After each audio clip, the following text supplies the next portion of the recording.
Hello children, how are you children? I hope all of you are well. Today children, welcome in the second part in the video about the lesson number 5 of our constitution on the topic the fundamental rights. Okay?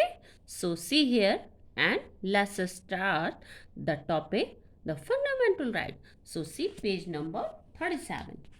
The fundamental rights.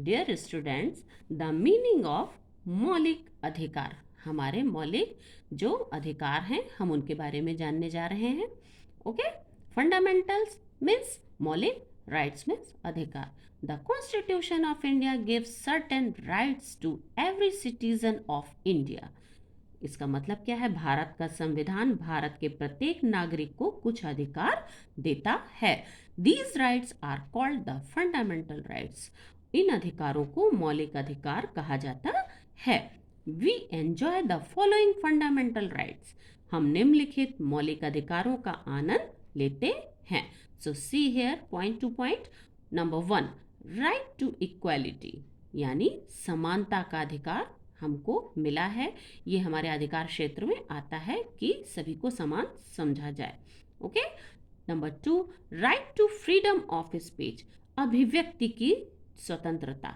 मतलब कुछ भी कहने की स्वतंत्रता number 3 right to follow any religion मतलब हमें किसी भी धर्म को पालन करने का अधिकार है राइट टू जस्टिस मतलब न्याय का अधिकार okay number 5 right to live and travel anywhere in the country देश में कहीं भी रहने और यात्रा करने का अधिकार number 6 right to choose our profession और हमें पेशे को चुनने का अधिकार number 7 right to free and compulsory education for all children up to the age of 14 और 7वां पॉइंट क्या है 14 वर्ष तक के सभी बच्चों के लिए निशुल्क और अनिवार्य शिक्षा का अधिकार and last number 8 right to information और सूचना का अधिकार okay If a person feels that his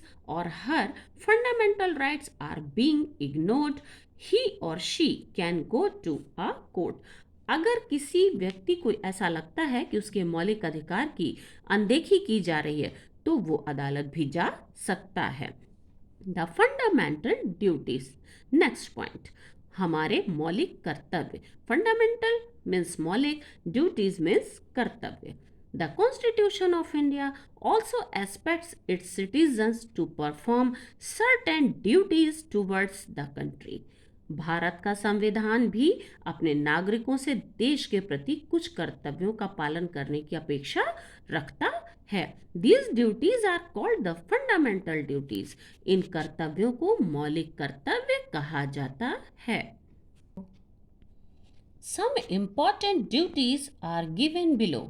कुछ महत्वपूर्ण कर्तव्य जो हैं वो नीचे दिए गए हैं first we must follow the rules laid down by the constitution और हमें नियमों का पालन करना चाहिए पहला क्या है हमें नियमों का पालन करना चाहिए number 2 we must honour the national flag and national anthem बच्चों ये आप सभी को पता है कि हमें अपने राष्ट्रीय ध्वज और राष्ट्रीय गान दोनों का बहुत ही सम्मान करना चाहिए उसे आदर देना चाहिए number 3 we must help to keep our country united और नंबर 3 पे क्या है हमें अपने देश को एकजुट रखने में मदद करनी चाहिए number 4 we must defend our country at the time of danger हमें खतरे के समय अपने देश की रक्षा करनी चाहिए number 5 we must protect our national property और हमें क्या करना चाहिए अपने राष्ट्रीय संपत्ति की हमेशा ही रक्षा करनी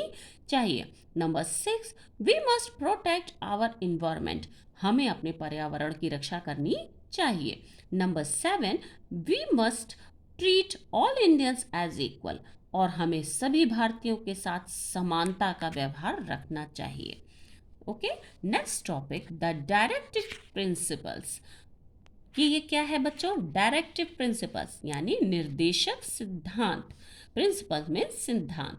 Our constitution provides certain guidelines for the government.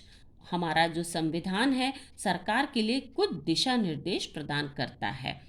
These guidelines help to government to make policies for the welfare of the people. और ये दिशा निर्देश सरकार के लोगों के कल्याण के लिए नीतियां बनाने में मदद करता है. These guidelines are known as the directive principles. और इन्हीं दिशा निर्देशों को निर्देशक सिद्धांत के रूप में जाना जाता है. Some of the important directive principles are given below. कुछ महत्वपूर्ण निर्देशक सिद्धांत नीचे दिए गए हैं. First, all people should be provided with better living condition. सभी लोगों को बेहतर रहने की स्थिति प्रदान की जानी चाहिए. Number 2, people should get equal wages for equal work. लोगों को समान काम के लिए समान मजदूरी मिलनी चाहिए. इसका मतलब बच्चों स्त्री और पुरुष से है कि दोनों को उनकी मजदूरी के हिसाब से अलग अलग नहीं तौल के देना चाहिए पैसा. मतलब दोनों को समान काम के लिए समान पैसे मिलने चाहिए. Provide work to all man and women. और सभी पुरुष और सभी महिलाओं को काम मिले ऐसा होना चाहिए. Some peoples should not become rich by exploiting others. कुछ लोगों को दूसरे का शोषण करके अमीर नहीं बनना चाहिए. The next point, the conditions of weaker sections of society such as the scheduled tribes should be improved. और समाज के कमजोर वर्गों के जैसे अनुसूचित जातियों की स्थिति में सुधार किया जाना चाहिए. The directive principles are not enforceable by the judiciary. न्यायपालिका द्वारा निर्देशक सिद्धांतों को लागू नहीं किया जा सकता है.